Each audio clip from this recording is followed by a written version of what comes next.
So in today's video, I'm going to show you how you can add a clip on top of another one inside of DaVinci Resolve. So let's get right into it. So once you are inside of DaVinci here, as you can see, I have my base clip here. And I just want to add the other clip over here on top of it. Go ahead and drag that over your clip. And as you can see, it is on top. And it really is as simple as that. But if you want to take it one step further, what we can do is come over here to Effects and then come down to Effects. And as you can see here, we can go and find DVE. So go ahead and drag that onto your clip on top here.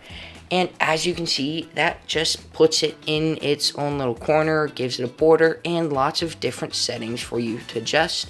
That makes it super simple. So if you want to change the settings, you can simply just go through the numbers here, and it has some cool stuff like that. So if this video was helpful or you liked it, go ahead and watch this one next, and I'll see you in the next one.